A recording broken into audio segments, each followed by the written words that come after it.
Hello, everyone. Thank you for your patience. We are going to have an audio presentation this afternoon, but you'll still be able to view Jan's great slides over there on the right side of your screen. I'd like to welcome you to this McGraw-Hill Education Learning Conference. I'm Lindsay Survey with McGraw-Hill Education, and I will be the moderator for today's session. Before we get started, I'd like to go over a few quick housekeeping items. This event is being presented in listen-only mode. That means you'll be able to hear the presenter, but she won't be able to hear you. It doesn't mean, though, that you cannot participate. There will be polling questions throughout the presentation, and in addition, we will hold all questions until the end, and you're welcome to type them in the Q&A panel on your screen throughout the session, then we'll answer them at the end. Joining us today is Dr. Jan Hasbrouck. Jan's session, titled Meeting the Needs of Every Student with Proven Best Practices, will describe how a systematic, explicit, and intensive curriculum coupled with data will help target your instruction. Jan is an educational consultant, trainer, and researcher in areas of fluency, coaching, and consultation, and second language learners. She's been published in numerous professional journals and books. I'd like to now turn the session over to Jan. Thank you, Lindsay, and welcome everybody to this conference. I'm sorry about the technical issues, but I hope that the auditory part will work for you along with the slides. And Lindsay, do you have control of the slides now, or do I? Either one of us can control them, Jan, so you can just use that arrow up in the top corner there that says next, and that will advance to the next slide while you're speaking. All right, very good, thank you.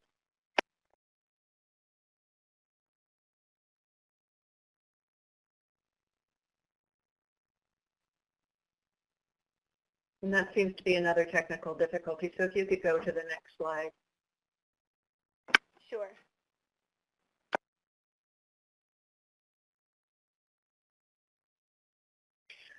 Well, the theme for this conference is to accelerate achievement by empowering our teachers, and that is a worthy goal. We know that we have many children, different ages, different backgrounds, different levels of readiness, and it is our job, it's our professional obligation and responsibility to try to meet all their needs. On the next slide, if you will, whatever we do, we have to figure out how to do it in the real world. So we can go to the next slide, Lindsay.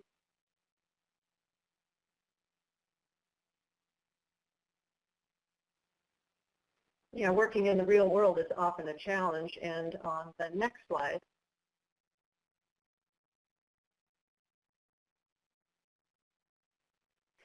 is a quote from a colleague of mine, Roger Croak, that always impressed me. Actually, it discouraged me a little bit when I first heard about it, because he was talking about doing our work, our challenging work. He specialized in working with parents of children with special needs, and he talked about the reality in schools of there never being enough. And the first build on this one, Lindsay, is time. There's never enough time. I think most educators can agree with that. There's never enough money. That's the next one. And we can probably guess what the third one was that he identified. There's never enough trained personnel, people like you who take time out of their incredibly busy days to do the professional development, to increase their knowledge, or to affirm what they already know. And as I said, when I first read this, I was fairly discouraged. What is he saying? There's not enough time, money, or people to do it, whether we should just give up. Instead, his axiom for schools in the real world, of course, just says that we can't wait around for sufficient time, sufficient money, or sufficiently trained personnel. We have to do it anyway. Our job is too important. And the reality is there is never enough time, money, or people, so we try anyway.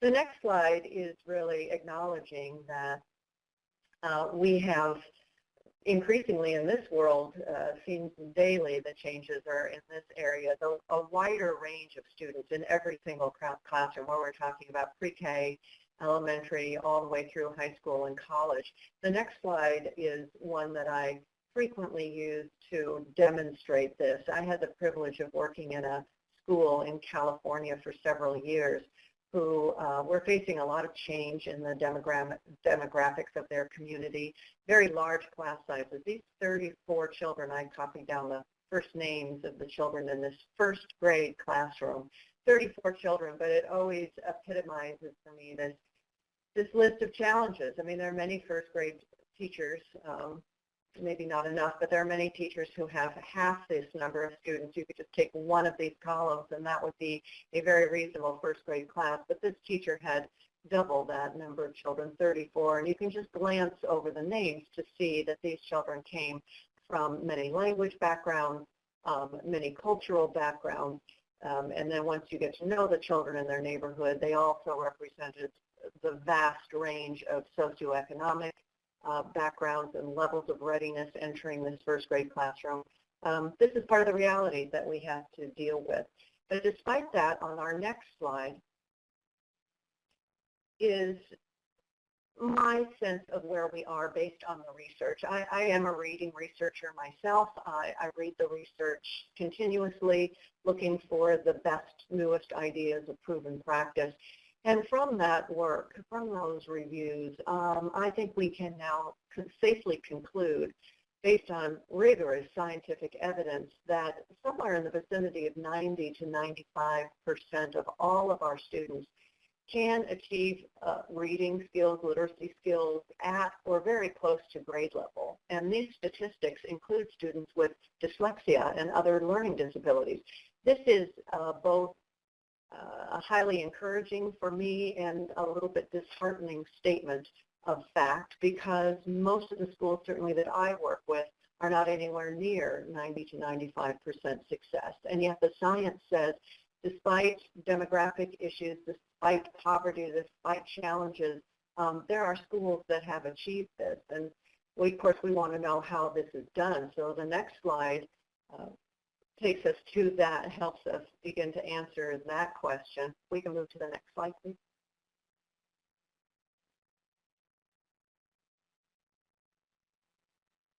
Thank you. We can get to this. We know schools do this. This is again not just an aspiration or a wish or a hope or a dream. We know that the research is saying that our students succeed when they receive instruction that is intensive, comprehensive, and high quality. We also know that if we can get to our students as early as possible, the prevention instruction, early intervention is the most powerful.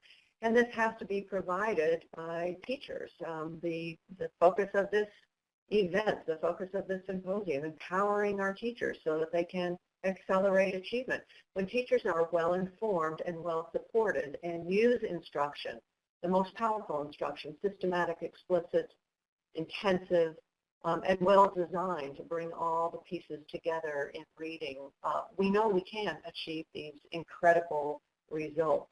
And the next slide is really aimed at the folks who work with older students. On our next slide, the fact is where there's also supporting research that says that it's never too late. If you go to that first build, please, from Sally Shaywitz, that quote that while there is a recognized optimal age for early reading intervention, as my last slide indicated, the next build says, a quote from Dr. Shaywitz, that it is never too late. And a couple more clicks. It's never too late. And one more, please. And one more. Yeah. The interventions that have been documented by folks who have reviewed the effective interventions with older students, we do still need targeted intensive interventions. For older students who may have acquired the basic decoding skills, it's often a focus on vocabulary and comprehension instruction, in my experience, fluency as well. A lot more conversation and discussion so that they really are using their literacy language. And of course, for adolescents who have spent so much time being discouraged, motivation and engagement is really important. But I now want to talk about how we can pull this off. So the next slide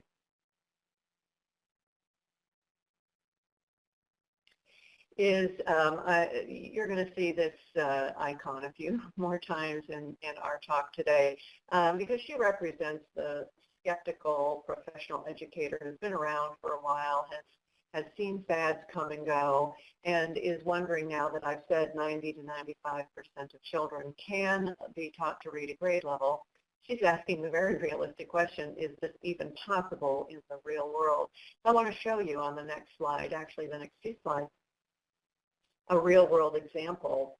There was, I live in Seattle, Washington, and our local newspaper about a year ago last spring had an article about a school, Hillo Ray in Auburn, Washington, that was one of the state's poorest schools, but over a period of a few years with a new principal and a focus on improving outcomes, went from about 62% proficiency to clearly, I mean, there's that number, around 95% proficiency, and beating the most advantaged schools in the state. The next slide is the beginning of discussion of how this was achieved. If we can go to the next slide, please.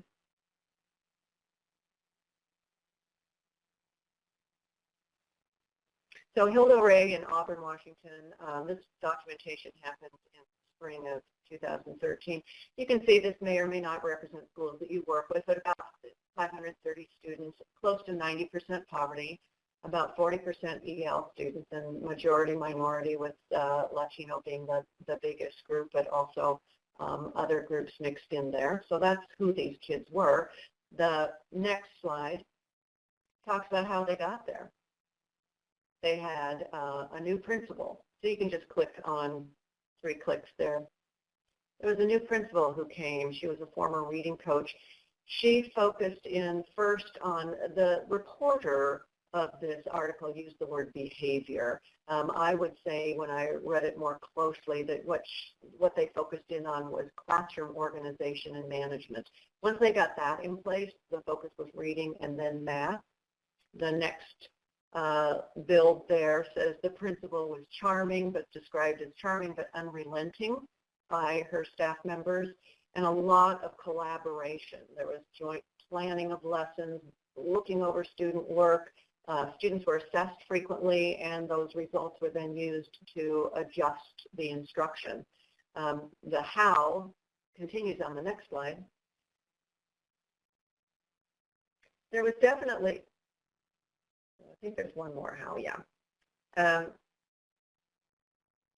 So you can go ahead and click. Yeah, there was a sense of urgency that the teachers didn't have a minute to waste, is what the teacher said. The next bullet there is the teachers conducted class at a quick clip. The next bullet, there was lots of instruction in small groups, and they, I think, wisely decided to use the most experienced teachers to work with the students with the greatest need. And the last bullet on this page is not surprising at all to me, but when they did start working on reading, the first thing they did was require small group instruction, and that alone, not even focusing on what happened in the small group, but just putting kids in small groups, the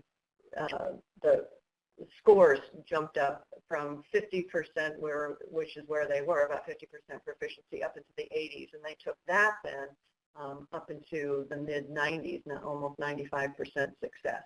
So the next slide is our skeptical professional educator again, who, if you click that one, is impressed, but one more click, she's still wondering how we can pull this out, how we can replicate this success in the real world. So that's what I want to talk about in that next slide. A review of the research of effective schools. And one more click shows that most of the schools that are studied in this research, schools, in order to be labeled a highly effective school, have to have achieved at least 90% success, academic success in generally or in a specific area.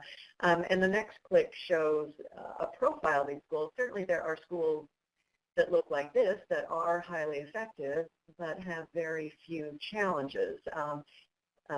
That's wonderful that there are schools like that, but researchers don't go and find these schools and study them because we expect that these schools would be at least 90% successful if they have few challenges. The next slide, or the next click, actually shows the profile of these schools that are challenged that look much more like Hillo Ray, that achieve the results we know they can despite many challenges. So let's talk about how they did that, and beginning on the next slide. My colleague Carolyn Denton and I a few years ago decided that we really wanted to help schools create a roadmap or a framework for doing the kind of change and accomplishment that Hillo Ray said. If you have a highly challenged school, what works? So Carolyn and I really did a very thorough review of effective schools research and found 5 components. That the first letter of which we created that acronym SAILS. But what we found in our rather exhaustive research, review of research, and this was schools, elementary schools, high schools, urban schools, suburban schools, rural schools, it didn't matter. It didn't matter. All these schools, though, were high achieving despite high challenges. And we found over and over again that they focused in on these 5 areas of standards, assessment, instruction, and intervention, supported by leadership and a sustained commitment. So the next slide focuses in on the first 3 of those areas. So if you can move to the next slide, please. It's really the standards, especially for our focus today of empowering teachers. What happens in the classrooms of these highly successful schools is these first 3 things, the standards, the assessments, and the instruction and intervention. I want to take a few minutes to share with you what we learned from that research. So the next slide focuses on standards.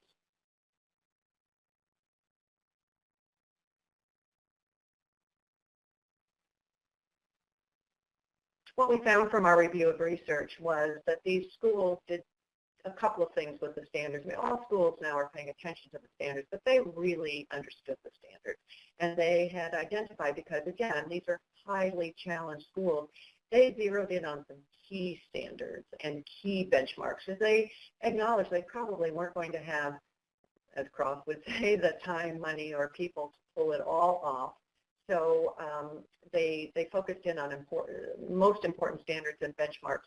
But very importantly, they applied these standards to all students. That is certainly one of the key factors that makes a school highly effective. Is they don't just say, we're going to help some students, we're going to help these students, but not those students.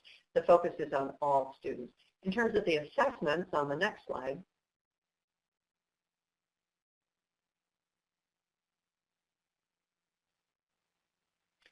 these schools assessed in different areas that most of us would be familiar with. They screen their students, they conduct diagnostic assessments, they do progress monitoring to continuously evaluate their students, and then they do the state tests to measure the outcomes of students.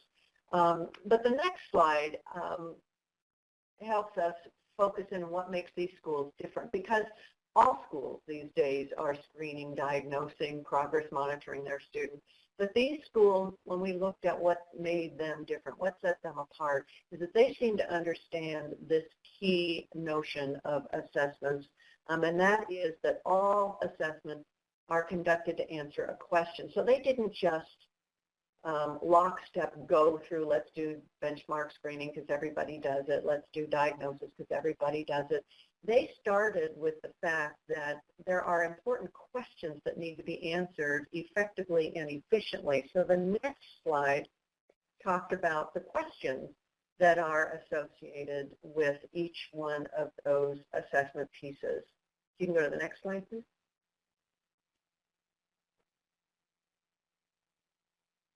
So they would, yes, thanks. They would do benchmark screening, but they understood these high achieving schools. They understood that there was a purpose, there was a question.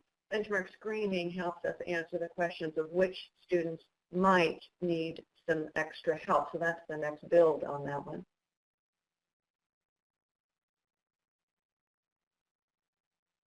Thank you. Click again for diagnostic and progress monitoring. So each one of these has a question that's associated with it. First, for benchmark screening, which students might need some help. Once we've found those students, what do they already know? What do they need from us? Progress monitoring, once instruction has started, is the student actually learning? And the outcome is addressing the questions of did students meet the standards. So on the next slide, there was another couple of things that distinguished these high-achieving schools. They did these assessments. They knew that they were collecting data to answer some specific questions, but the next piece, you can click once, is that they did something with the data. There was evidence in this research that they met frequently to share the data. They met frequently, and that varied what frequently meant, but it wasn't just once or twice a year. In meetings where groups of colleagues got together and the conversation was non-judgmental. It was not like who's a good teacher and who's a bad teacher. It was all about the students. Where are our students? How can we use our resources, limited as they are, to move our students forward? And the next click on this slide, another distinguishing characteristic of these schools is that they used the data. One more click on this slide. They used the data. A lot of schools, I find, spend an enormous amount of time collecting data that they don't really know how to use. So that's an important thing. So the next slide moves us from assessment on this sales model to, one more slide, to instruction. And you can go ahead and click again and reveal that clip art picture, my favorite.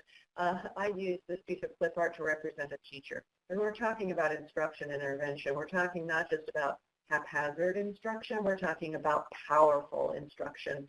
So I do believe in the profession of which I'm a member. I think we all should have been given a golden jewel encrusted crown when we graduated from our teacher education programs, but what we should have in our hands, even if we don't have that crown, is that powerful sword of instruction. The next slide is just yet another quote that underscores that by now most serious studies on education show that the biggest outcomes are going to be provided by teachers who have been well trained and have been given the support that they need. The next slide is a restatement of that same idea. The quality of an education system cannot exceed the quality of teachers. Empowering teachers is the way we are going to accelerate our achievement in our students. The next slide is just one more underscoring of that instruction is proven to be more powerful than poverty. I mean, Hillo Ray, 90% poverty, and yet is achieving better than most of the advantaged schools in the state of Washington, and I can assure you there are many very advantaged schools in Washington state. It's more powerful than poverty. IQ, family status, language levels, one last click on this slide. It is instruction. It's instruction that makes the difference. So on the next slide, let's get down to what the research says about instruction. And this again comes from our review of the effective schools research. The I in our acronym of SAIL, the I is the centerpiece, that icon down there at the bottom with the person holding onto the mast. I think of the I as the mast in our sailboat. It's got to be strong and powerful, or our sailboat is not going to go anywhere to make the achievement. So the first thing on this slide is what became very clear to us as we reviewed the research. There is an order to the things we need to pay attention to in instruction and intervention. And the first thing that was clearly evident from our review of research was exactly what Hillo Ray did. The principal there came to this not high-achieving school and focused first on what the reporter again called behavior, what in our research review we called organization and management of the classroom environment.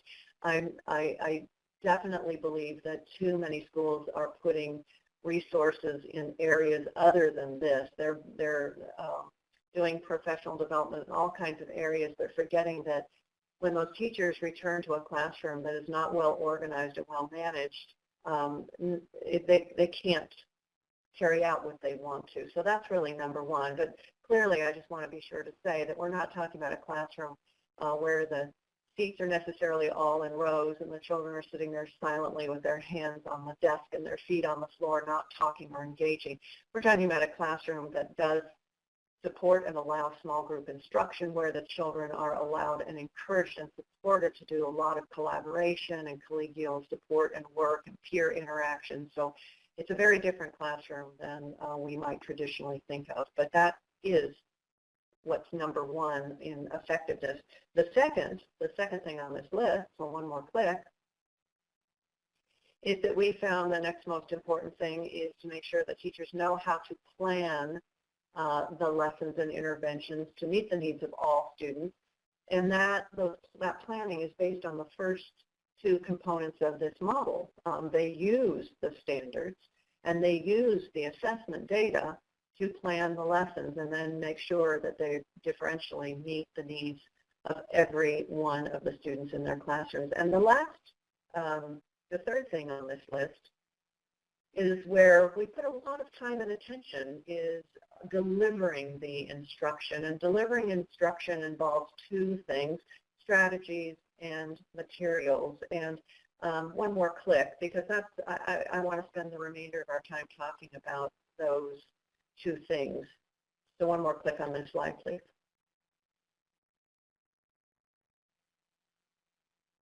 Okay, talking about the strategies and materials is just all that was on there. Well, we talk about, there's been some conversation at times.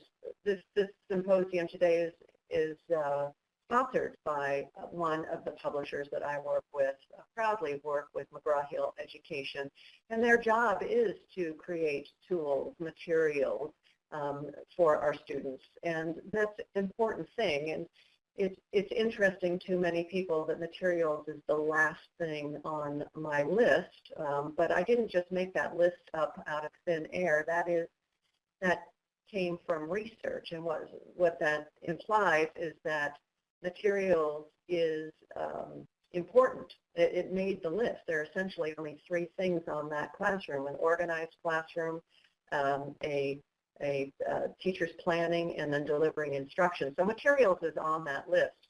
But it is those strategies that I want to talk about next that come even before good materials. Our teachers need to know, they need to be empowered with what systematic, explicit, intensive instruction is if they're going to achieve that 90 to 95% success. So the next slide is just a visual. You can click to the next one, please. Yeah, and we can go on to the next one. This is effective instruction, being systematic, explicit, intensive. Systematic instruction, we talk about all these terms a lot, but we often don't define them sufficiently. Really, if you go ahead and click on systematic instruction a couple of times, 3 times, 2 more times, yeah, 2 more times will get us there, 1 more now. This is what systematic instruction basically is a scope and sequence. We have to have a plan, and systematic instruction, to me, is really the job of the makers of the materials, the publishers. They're the ones that need to do the work, and it is a tremendous amount of work to create an appropriate scope and sequence and then build in all of the layers so that children can have the reviews. It is a great concern of mine these days. I visit many schools, many states, many districts where teachers are being given the job to create their own materials, and I see only disaster coming from that. I do know the talent, the wealth of talent and knowledge that many teachers have. But first of all, I also know that they don't have enough time to do the key instruction that they need to do with this widely growing group of diverse students. So where are they getting the time? That's one concern, to develop their own curriculum. But in addition, how can they possibly have that broader perspective to come up with a scope and sequence and build in all the reviews and make sure that that's vertically aligned, horizontally aligned. I just, as I say, I see disaster coming without reliance on well-designed instructional materials that have put in place the opportunity for systematic instruction. The next slide is about the explicit instruction, and you can go ahead and click a few times on that. We have 3 basic steps of instruction, so 3 more clicks. And we know these, all of us know these words now very, very well, that the first step in explicit instruction is to show the students what it is you want them to do, to demonstrate. That's often discussed as the I do step. The next one is number 2. Is the guided practice, the we do step, where a teacher or some paraprofessional instructional aide is guiding the students through the practice of what they saw demonstrated with that all-important corrective feedback. Some students are going to need very little of this. Some students are going to need a lot of this.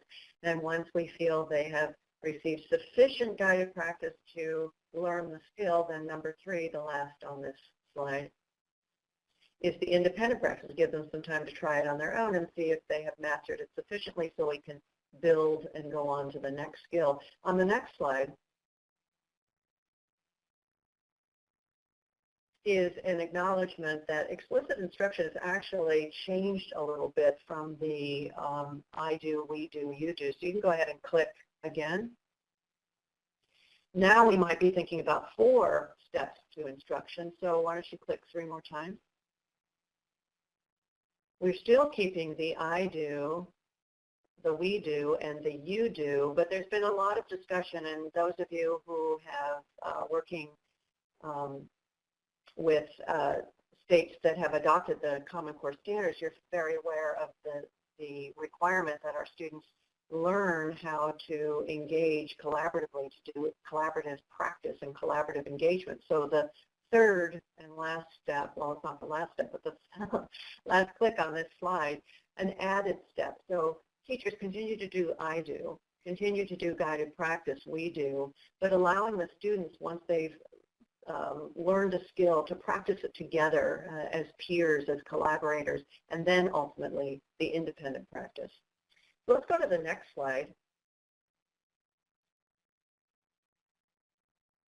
to talk about the intensive instruction. Next slide should, oh yes, there's more about active engagement. Yes, active engagement before intensity.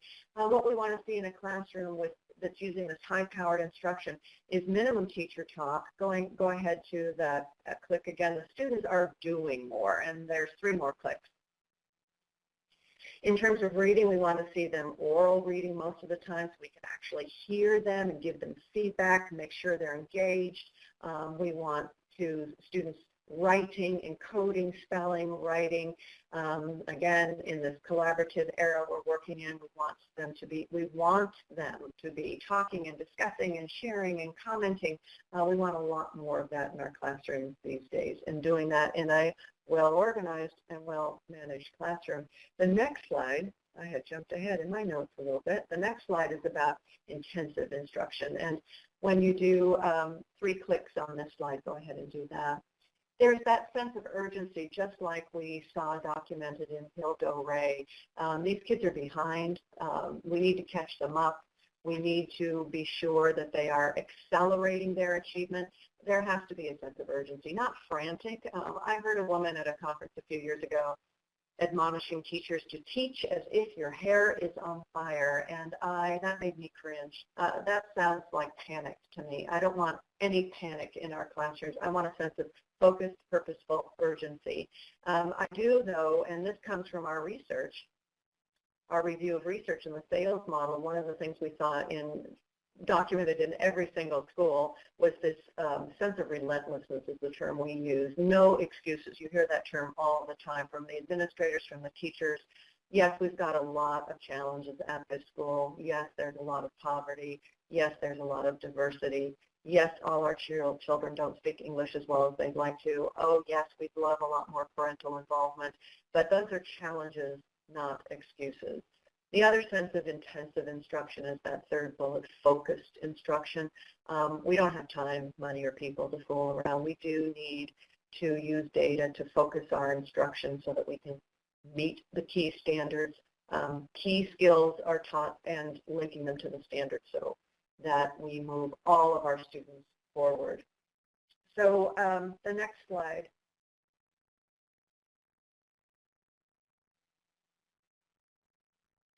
On materials, focusing on materials. You can go to the next slide.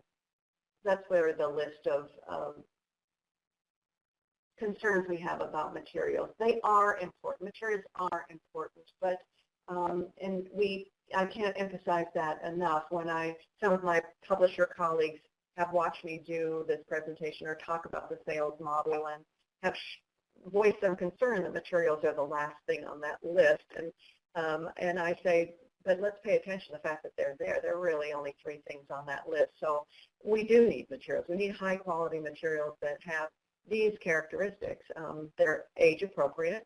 We've got, as many of you in this conference and symposium know, we've got a lot of older students who still need to master the basics of reading instruction and literacy instruction, and that we can't use first and second grade materials with those students. We have to have materials that are specifically designed to teach those basic early skills to older students. We need to be sure our teachers know, our interventionists know how to select materials appropriately to match them to the targeted identified needs so they're the appropriate skills.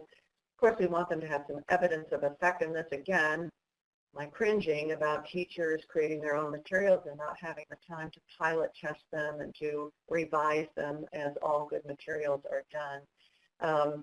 We do need sufficient professional development, especially on some more complex materials. That last bullet, used with fidelity, I just had a discussion with a teacher in Utah about this issue, because fidelity means different things with different materials. If we're using in our classroom a comprehensive core reading program, what we used to call basal reading programs, the fidelity is very different than if we're using a more explicitly, systematically designed program such as language for learning or reasoning and writing or corrective reading or reading mastery. When we're talking about fidelity with those direct instruction, explicit materials, fidelity is a much different thing. You do need to teach it. Teachers need to teach it as it's designed, as it's laid out. That's not exactly true for or it's different when we're using a comprehensive program. So there's some discussion about what fidelity really means. So the next slide is just a little bit of looking at the evidence where we find what happens when we use this intensive, explicit, systematic instruction. The research is coming in. We've had enough research in the skills area to confirm to us that we know that this works when we measure skill acquisition and overall academic achievement. We have ample proof that these are the powerful strategies that we need to use. But we're now getting more information from the neuro researchers, neuropsychologists, and others who are looking at the brain, how the brain responds to instruction and intervention. A word from that literature that you hear a lot is neuroplasticity, so that these brains of children who have not yet acquired skills can be changed across the age range. I think it was Jack Fletcher who I first heard use this phrase, brain surgery by instruction, is what teachers are doing. They are changing the brains of students with powerful instruction. They're not changing the structure of the brain like surgeons do, but changing the neural pathways, changing the function of the brain. So the next click on this slide talks about one of these studies. Simos in Houston and her colleagues have done a number of studies. This one is particularly interesting to me because it involved 8 children with severe dyslexia but the age range was 7 to 17. So this was a little bit of evidence that neuroplasticity is not just a function of young brains, but also more mature adolescent brains.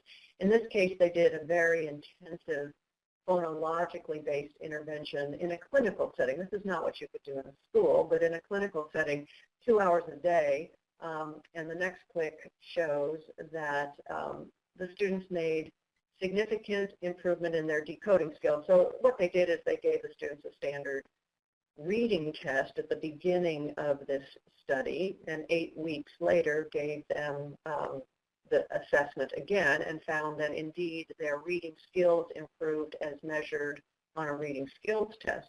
But the next slide shows the other assessment that they did, which was documenting the function of the brain using functional magnetic imaging, resonance imaging, fMRIs, taking pictures of the students' brains, all 17. This is a slide of one of the 15-year-old participants in the study and a 10-year-old. And basically what you can see are the before and after slides, the before on the top and the after in the bottom. What you want to see when you're performing an fMRI on a reading brain, a brain engaged in reading, is you want to see activity in the left hemisphere. That's the language hemisphere. That's where most reading activity should be taking place. And what you can see in the 15-year-old and the 10-year-old in the before slides is their brains were trying to process language and literacy activities in the right hemisphere. But after only 8 weeks of instruction, explicit, systematic, powerful, targeted instruction, the brain's processing is changing. And what we do know is over time, once the brains have changed and are responding more appropriately, that doesn't change. The next slide is just a little bit more evidence of the same thing.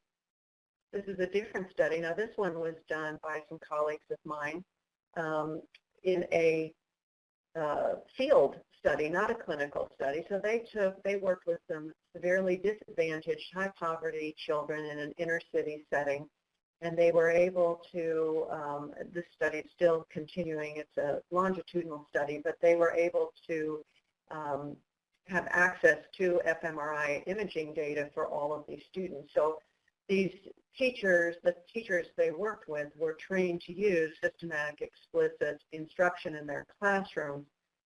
So it wasn't quite as intense as 2 hours a day, but this is real classroom instruction. This is very much like what we would see if we went to Hillo Ray or other schools that achieve amazing results even with a lot of challenges. So for this kindergarten student, what we see at the beginning of the year in kindergarten, the little green arrows are pointing to where we should have been seeing some activity, and this poor child is struggling to do literacy activities in the right hemisphere. After 1 year in kindergarten instruction at the beginning of first grade, what we see again is a transformation in brain function, that the activity is happening primarily now in the left hemisphere.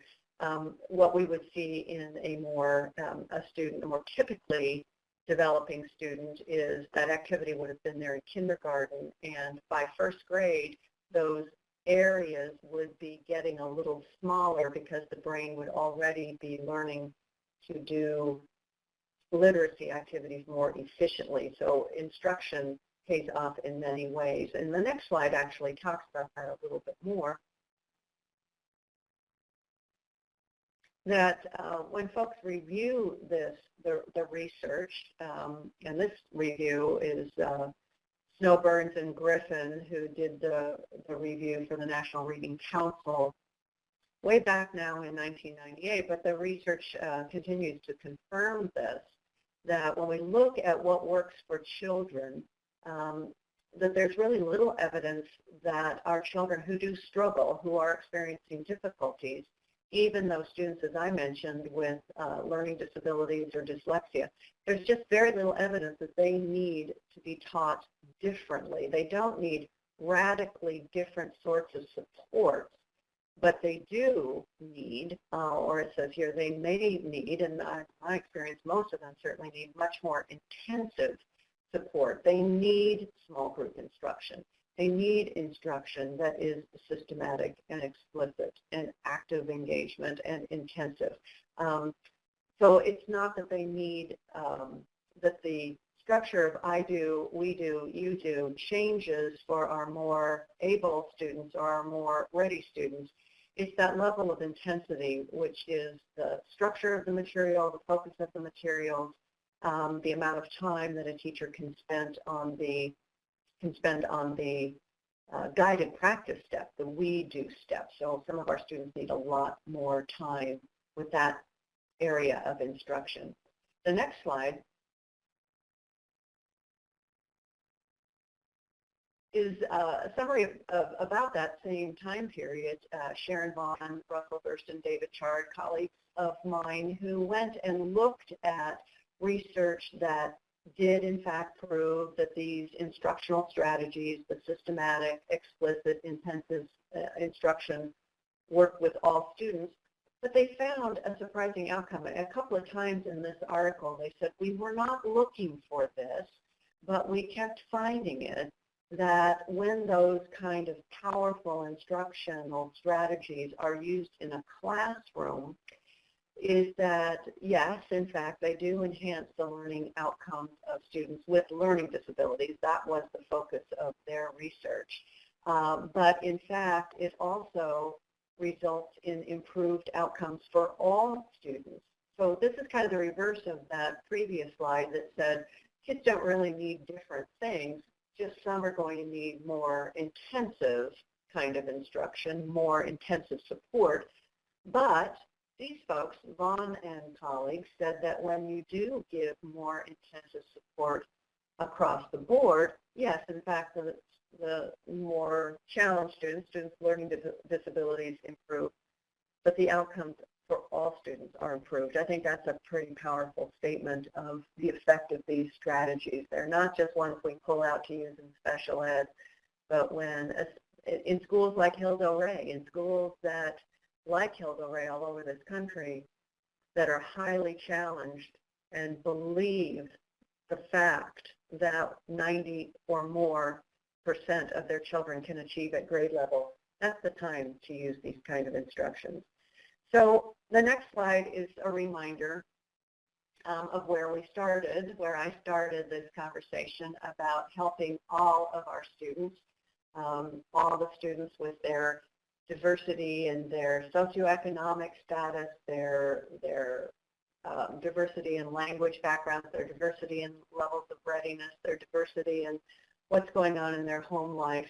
The next slide is the summary of what I shared with you today based on the research of Carolyn Denton and myself, the idea of setting your sails for success, the focusing on the standards, collecting and using appropriate assessment data, and the I colored blue there to emphasize that the I is the instruction and intervention, the most important thing that we do.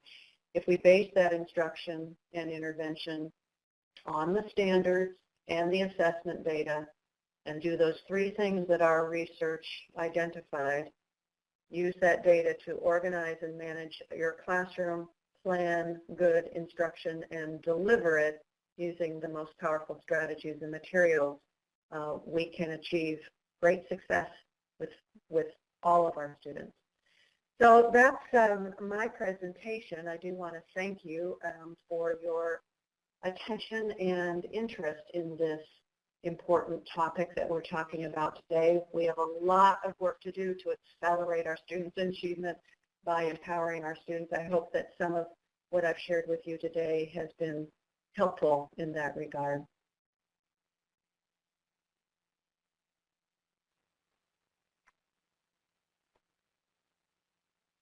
Okay, does anybody have any questions for Jan before we wrap up here? You can type those into the chat box or the Q&A. I'll give everyone about a minute if you'd like to ask a question. Otherwise, we'll wrap up here.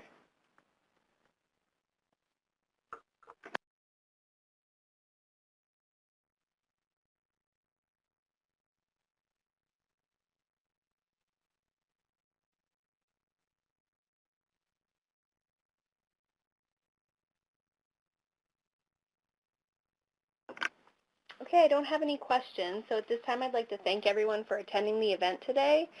This presentation will be on demand for the next 90 days. We'll be sending you a post-survey for follow-up to build future events, and thank you so much for participating today. Thank you. Thanks.